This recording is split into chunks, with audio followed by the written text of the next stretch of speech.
welcome to another week of Cubfidential. Brian McCray next to me, JBL is here. This season's starting to look like Jekyll and Hyde. One week you have, this great team that can't stop hitting and it's pitching lights out. The next week, nobody can hit and it's the bullpen is just giving up run after run and lead after lead. What a crazy week, Brian. How you doing? Think you're muted.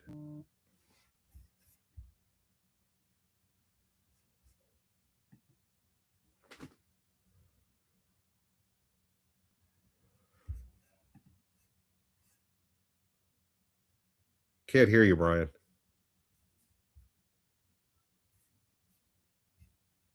No, nothing.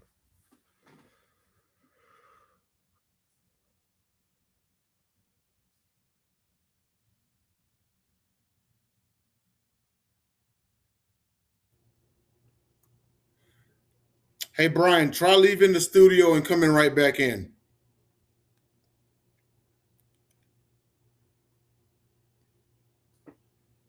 Well, I'm here. Yes, it has been an up and down, quite the up and down season so far. Yeah, it's been very strange, Jay. I mean, I'm trying to understand it, because if you look, I was at Sunday's game. You look at this team certain days and you say, wow, they're unbeatable. And then, you have like Friday and Saturday against St. Louis where what are they doing? Yeah. No, absolutely. I mean, it most definitely, and I'm sure we're gonna. You there, man? You got me now? Yeah. Okay. Had to go out and come back in, but as I was saying, we're a little bit halfway past the halfway point. It's been a weird year in a lot of good ways, and some strange things that have happened to this team. Injuries. They're getting maybe getting some guys back soon, and we're about to get to the trade deadline where the team's going to make some decisions if they're in it for real or building for the future. I don't think they played well enough for me to go all in if I'm the front office, but it's tempting if they get hot. The better teams that they've played, they have not fared well against. So I'd like to, give it some more time before you pull the plug and say you're going to be sellers. So this will be an interesting stretch, as we talked about last week, to see what happens at the break. What's the front office feel? And the weird part about it, Brian, is some nights it's the hitting and some nights it's the pitching. So, if you're sitting in the office upstairs, you don't know what you want to do. Where do you need help? Because it's everywhere, depending on the day. So, I mean, how do you decide what's most important for this team? Well, for me, I like to go for it whenever you can because it's not a given.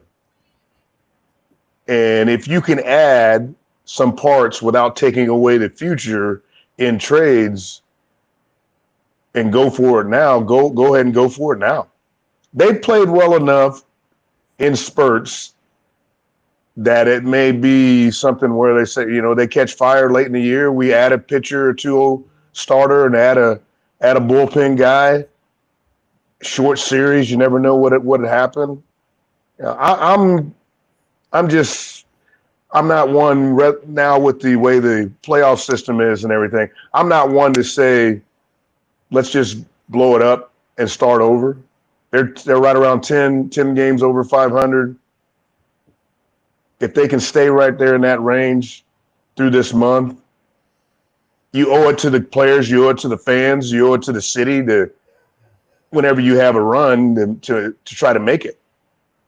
Yeah. Jay, what's your thoughts on that? And we're gonna get to a little of the inconsistency here in a minute. It's just been this roller coaster. It's getting to the point. It's getting to the point where it's like the Dallas Cowboys. You don't know what team is going to show up. You know what I mean? Dak Prescott comes out, he throws 5 touchdown passes, and he kills the Giants or whoever. And then against another team that they should roll over theoretically, he'll come and throw 3 interceptions. Like, you don't know. Like, this Cubs team, they'll hang 10 plus runs, then they'll give up 10 plus runs.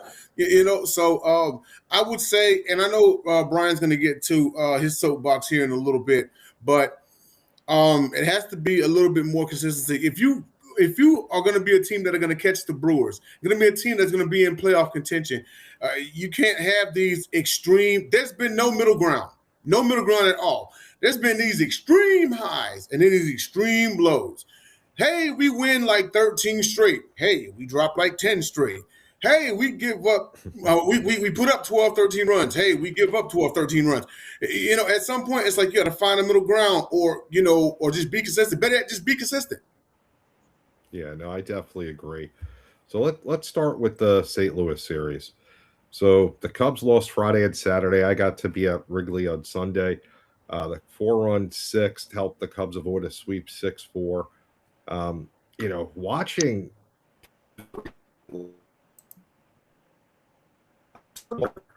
I know Council's trying to protect the starting staff because they basically have had so many injuries, but he's tending to pull guys a little too early, in my opinion. But I'm always on the side of letting the starter go as far as they can. Consistently over the last week, whenever you got the starter, it changed the game. What's the key? Is he doing it, or is he being overlooked? I lost you for a second there. Oh, is he being overly cautious, or is he right in the way he's handling the starting pitching right now? The thing that we don't know is some of these starters, what they're at for the day. We may think he's pulling them early, but that guy may say that's all I have for today, or somebody's hurting or not feeling the best and they're just trying to gut out some innings. So I don't like saying guys are getting pulled early and the managers if we don't know everything that goes on. And there's things that they can't tell us because it would give it an advantage to the other team. But it looks like there's some pitch limits and some stages where, and it's been hot and things like that, where guys aren't going as deep as you'd like them to go. But I think they feel a point where the velocity may be getting down, spin rate, things like that. They're looking at those analytics and things are going down. So I believe that has a lot more to do with some of these pitching changes than having a quick trigger. That's fair. If velocity goes down by 2 or 3 miles an hour from one inning to the other, that's not a good sign. No, that makes sense. I mean, I was having a debate on X the other day about old school pitchers versus pitchers now and the difference in velocity. And, one guy said Maddox wouldn't be able to pitch today. I find that hard to believe. He would be able to pitch. He might not have got drafted as high as he did. Right, exactly. Guys that can pitch and have a feel for how to add and subtract and moving in and out, they were always going to be successful in any era. What happens now is what we're seeing is it's not the guys didn't throw hard before. They're just more guys that throw hard now. Mm-hmm. Yeah. They throw hard and they don't have any control and they max out all the time. So they can't go deeper because every pitch they throw is 100% maxed out. When somebody like Maddox and that staff, the only guy that was max effort all the time was Smoltz. Yeah. Right. Or those other guys, they would add and subtract when they needed to. Yeah, it's just a different way of pitching, and I can't take that wouldn't be good in today's game. I think that, like anything, there's additions and subtractions. They would have problems with certain things, and then other things that would give them an advantage the way that type of pitcher. The guys that throw harder now, your middle relievers, which we didn't see in my era much. You saw a starter, you saw a setup guy, and you saw a closer for the most part. Yeah.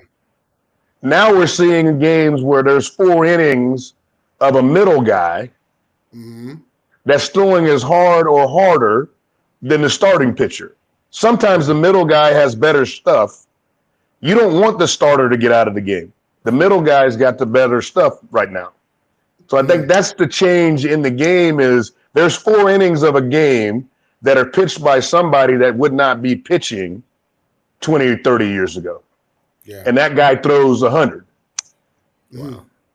It's so different now compared to that. That's a great point.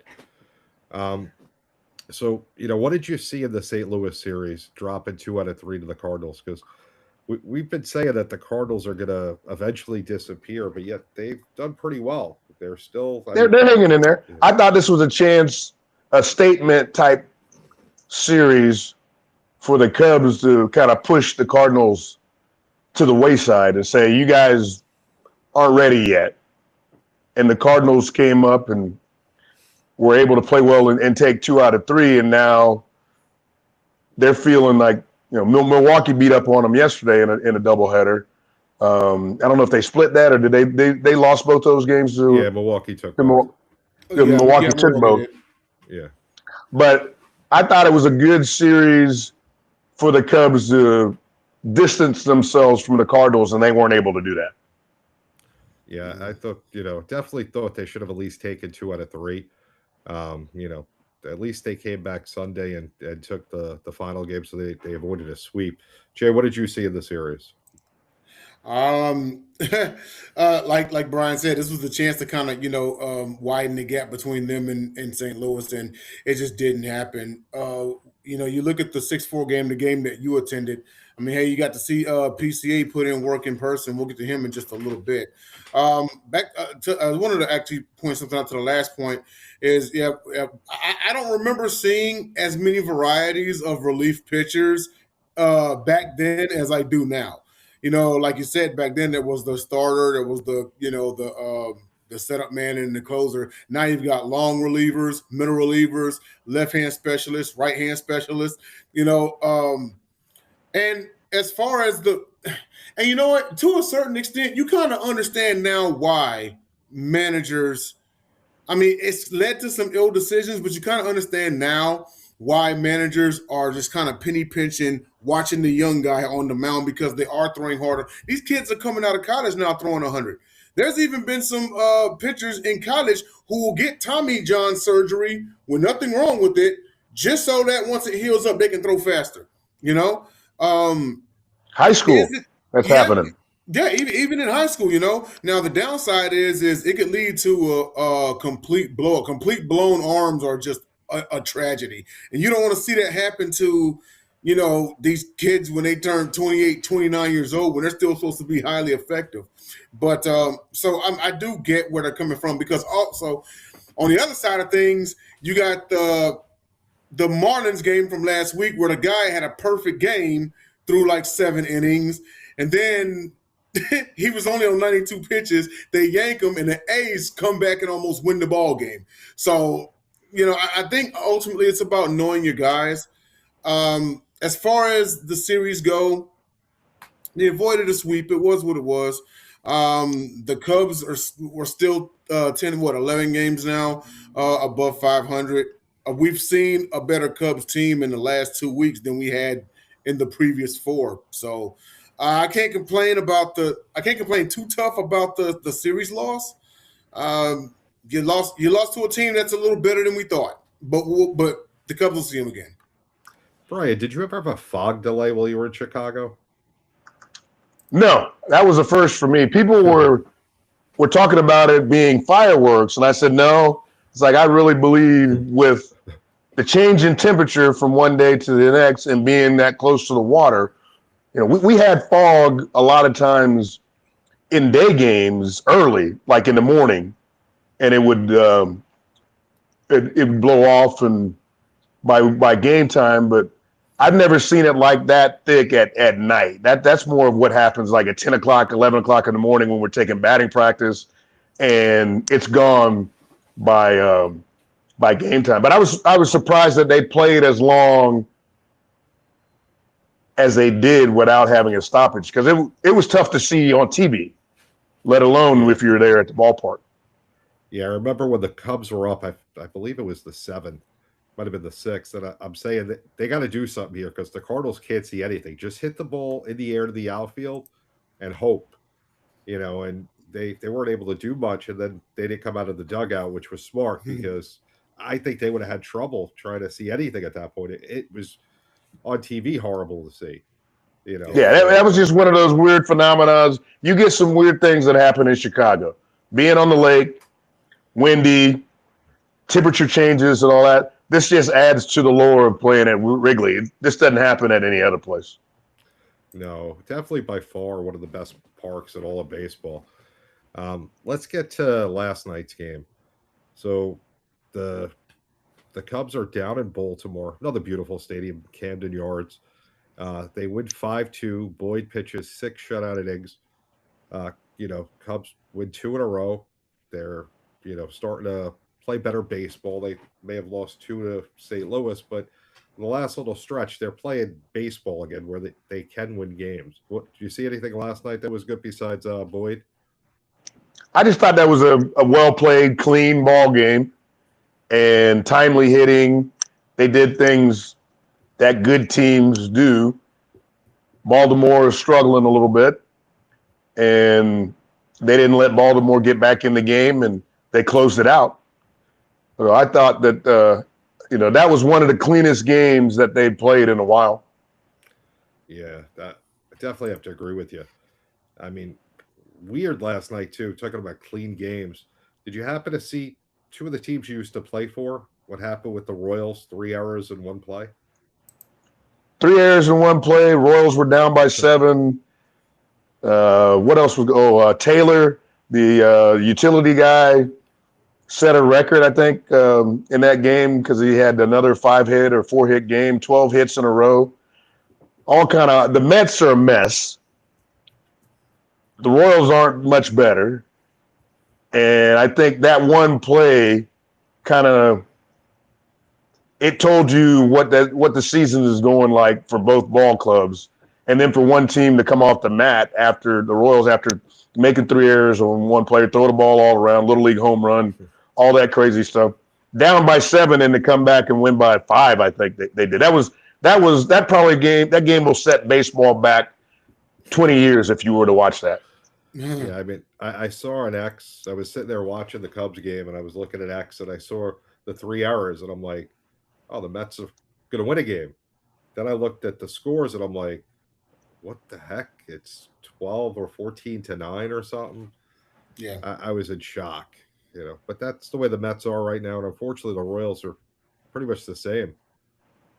Yeah, the only difference is the Mets had higher expectations and the top payroll in baseball, and they're close to 20 games under 500 and talking about trading Lindor now.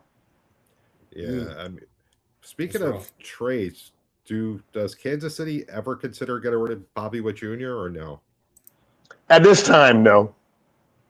Bobby Witt Jr., Carter Jensen, Cags, the big first baseman that's just got added to the home run derby today. Those 3 guys are probably untouchable. Everybody else would probably be up for grabs, but I don't know if they have any trade candidates other than maybe a couple starting pitchers that would bring something that the Royals need. So, Jay, what did you see last night with the Cubs' victory? Not much else to be honest with you. Matthew Boyd was clearly the star of the game. 6 shutout innings. He only allowed 3 hits, only 2 bad balls and 7 Ks. You can't ask for much more. This is one of those games where the Cubs offense didn't have to do too much to win the game. I mean, PCA had an RBI, Bregman had 2 of them. You're playing a bad Baltimore team. So this was just the right setting right here. Cubs can put up 5. Your pitcher puts up a 7K, a 6 strikeout inning. You're supposed to win that game, and they did. Yeah. All right, let's talk about the 2026 All-Star team going to Philly Tuesday night. PCA, the lone Cub All-Star. 5 Dodgers, 5 Phillies. What was the other team that got 5? Was it 5 Braves? Might have been the Braves, yeah. Yeah, I mean, good for those teams to have all those guys on the All-Star team. Does anyone else on the Cubs deserve consideration?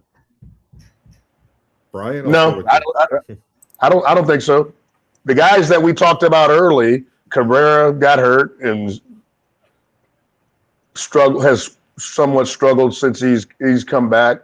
Nico was playing well early when we were talking about early All-Star, and he's not swung the bat well. So yeah, I think PCA he should be starting in my estimation, but he's about the only one that is deserving of an All-Star berth on this team. I mean, Dansby had an All-Star week, All-Star 2 weeks, but that didn't. You know, his numbers are probably better than any shortstop in baseball, or home runs and RBIs. But when you're hitting 200, you're not going to make an All-Star team. Yeah, or you shouldn't make an All-Star team. I mean, if they could break up the season into a couple of weeks, Nico and Dansby both would make it if they could choose their weeks. But you know, as a body of work, it's hard to say anyone else should make it. Jay, do you have anybody else that you could think of that you would say is worthy? Hell no. They got it right. They got it right. I think they got it right. Yeah, PCA is clearly the team most valuable player. Without PCA, they're below 500. And to Brian's point, all the hoot and hollering raving that we did about Dansby Swanson about 2 weeks ago, if we had gotten this Dansby Swanson over the last 6-8 weeks, then we'd be talking about 2 Cubs as All-Stars. But no, it should be only PCA. Without a doubt. Let's give Brian the floor to speak about the Cubs' highs and lows for the first half of the season. Well, we're here a little bit after the 81-game mark. The Cubs are sitting in second place, 6 or 7 games behind Milwaukee.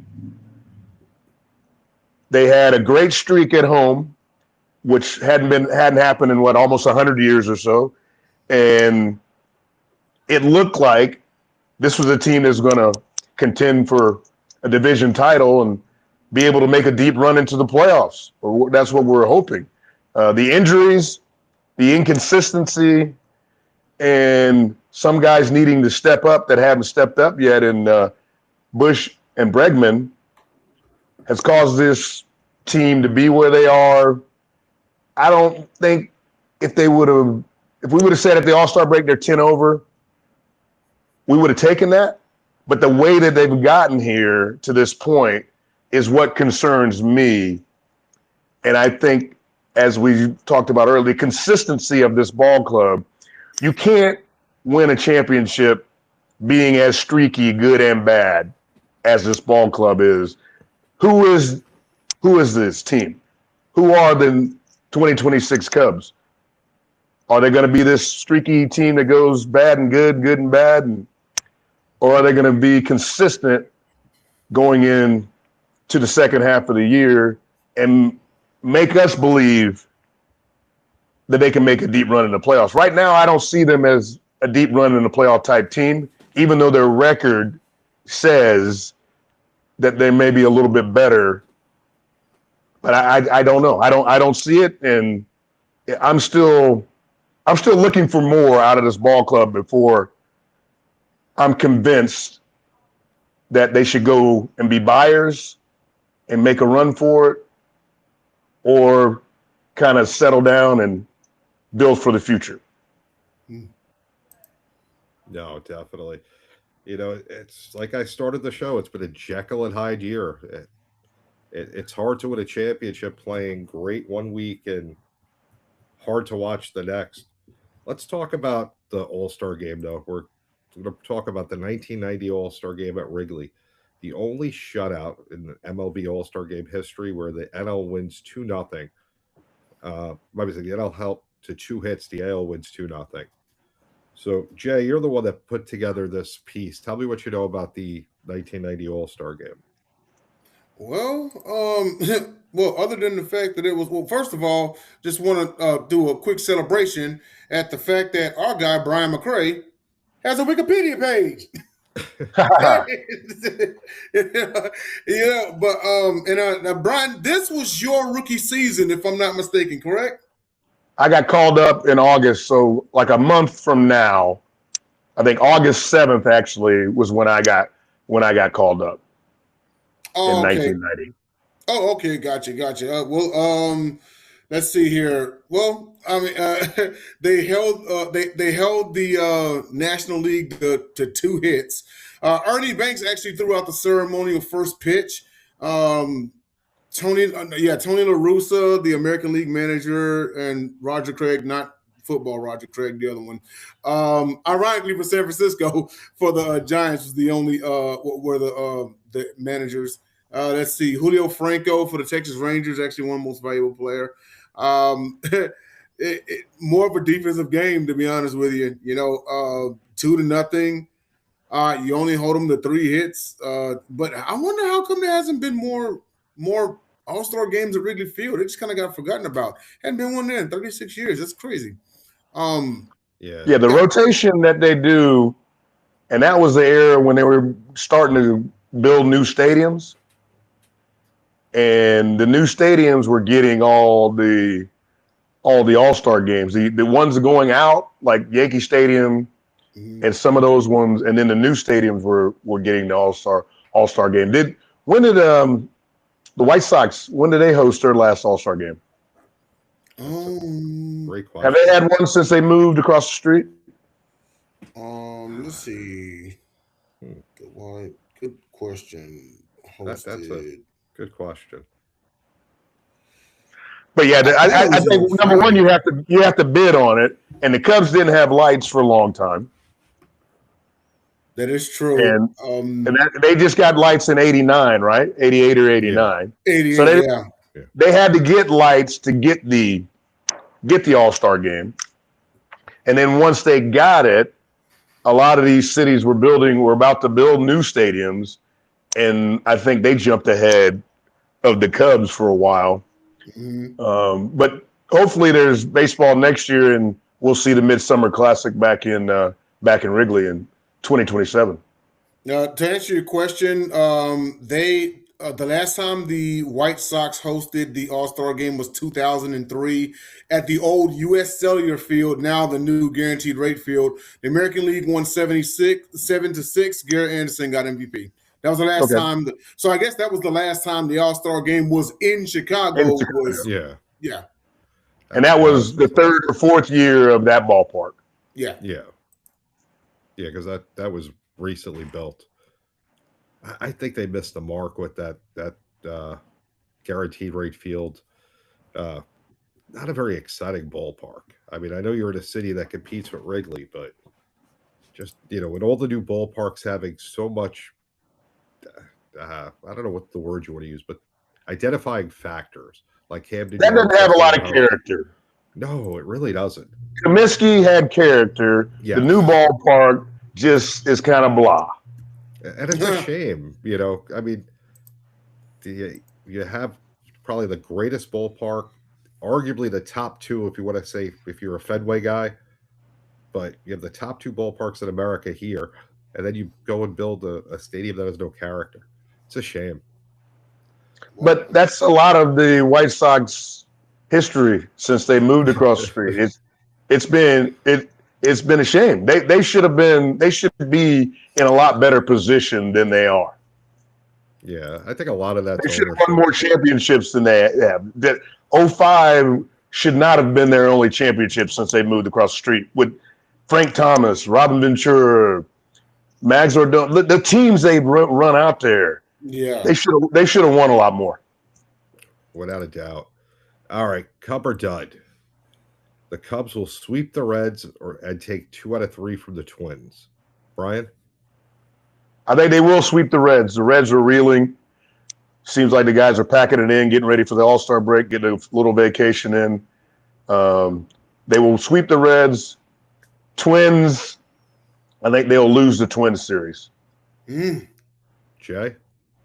I'm going to actually go Cub. I think the Cubs will sweep the Reds, and they get lucky one of those games against the Twins. I say they go 2 or 3. The Twins are a little tougher than advertised, but hey, maybe we'll see the Cubs come out the gate. And sometimes you got to have those lucky breaks. You got to have the ball, bounce your way when things were looking kind of grim. I think one of those games they stunned the Twins. I'm going to say Cub. I'm with you, Jay. I'm going to go Cub. The Reds are just in a bad place. I don't know what's going on with them. The Twins, like you said, there's something about them. They're hitting the ball well, but they're just not a very good team. And Mhm. if the Cubs are playing the way they are right now, again, Jekyll and Hyde, Jekyll's there, they'll take 2 out of 3. If it's Hyde, they may get sweep. So, got to hope Jekyll stays in the building. All right, Mhm. guys. So that's all the time we have for tonight. We next week is the All-Star game, so there won't be a show. We'll Yeah. see you in 2 weeks. But enjoy the All-Star game. Everybody will be back in a couple of weeks.